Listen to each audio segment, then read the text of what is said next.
जानकी दरबार।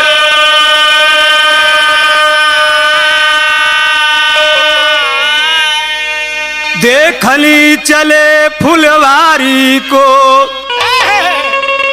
अरे जग के पालनहार।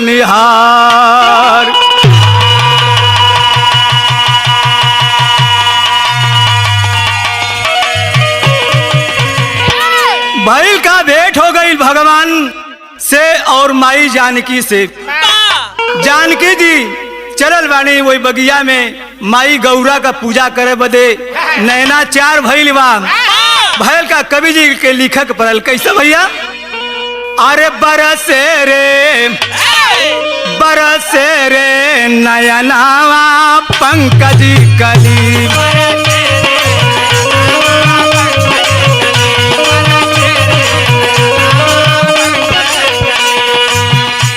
अरे बरसे रे नयनावा, अरे बरसे रे नयनावा पंकज कली। तरस लूटे भंवरावा कुंजन गली। रस लूटे भंवरावा कुंजन गली।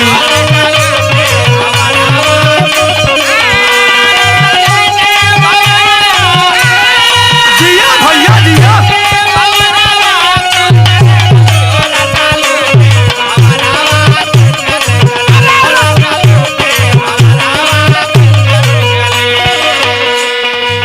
छटा कैसन बा।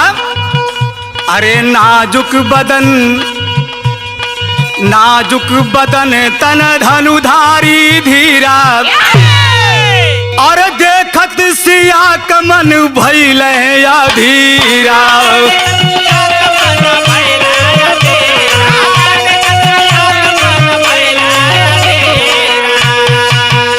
अरे गौरा के पायरवा, अरे गौरा के पायरवा पूजन चली। तरस लूटे भंवरावा कुंजन गली। रस लूटे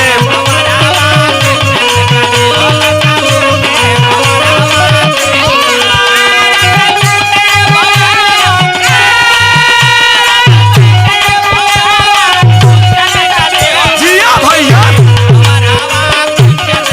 बारह गंगाधर भैया बात। देखा कवि जी कितना बढ़िया हमारे रमेश कवि जी सजा के लिखलन कैसे का। अरे सुनसिया सत्य आशीष हमारी। अरे हो जाई है पूरा हो कामना तुम्हारी।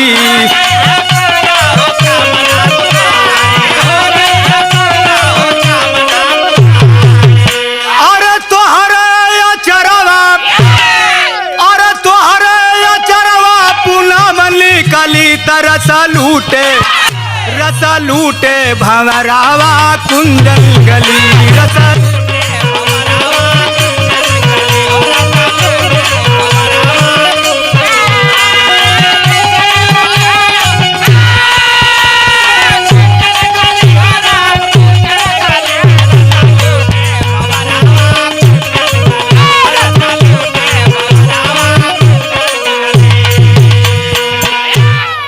दूसरी लाइन लिखन उनके लेखनी पर ध्यान दिया।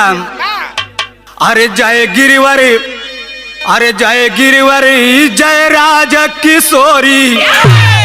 अरे जय हो महेश मुख चंदा चकोरी।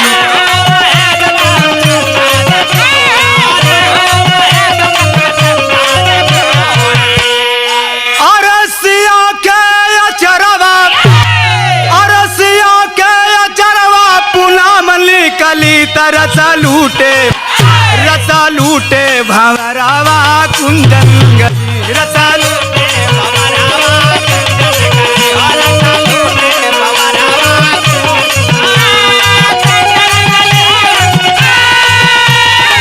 जिया भैया जिया।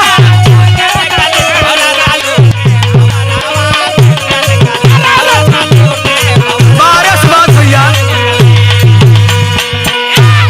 लेकिन भयल का वो स्वयंवर में अरे भूप सहस अरे भूप सहस 10 कही 12 उ धनुष कैसन रहल। अरे भूप सहस 10 कही 12 अरे लगे उठावन टरही ना टरा।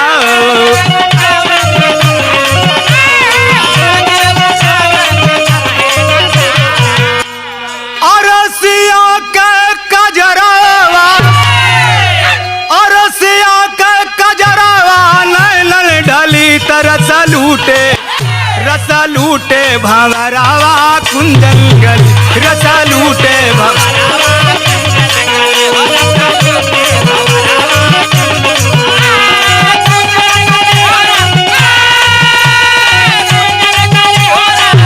जिया जिया।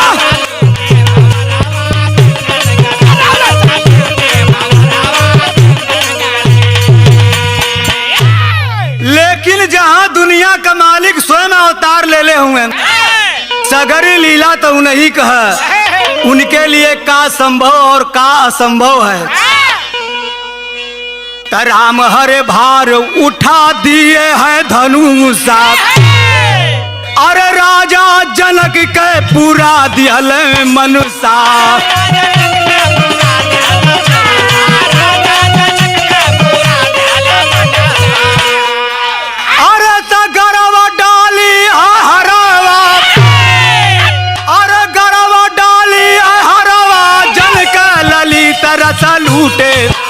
रस लूटे भंवरावा कुंदन गली रस लूटे भंवरावा।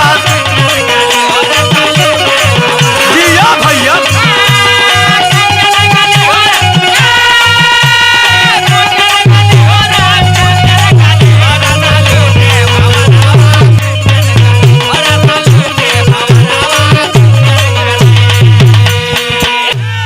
अंतिम भाव परिचय बात।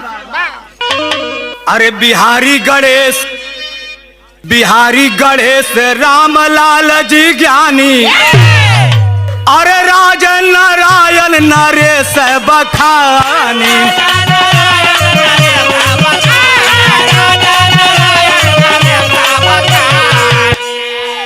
अरे सुदर्शन रमेश सुदर्शन रमेश पाए सुमन कली तरस लूटे भंवरावा कुंदन गली।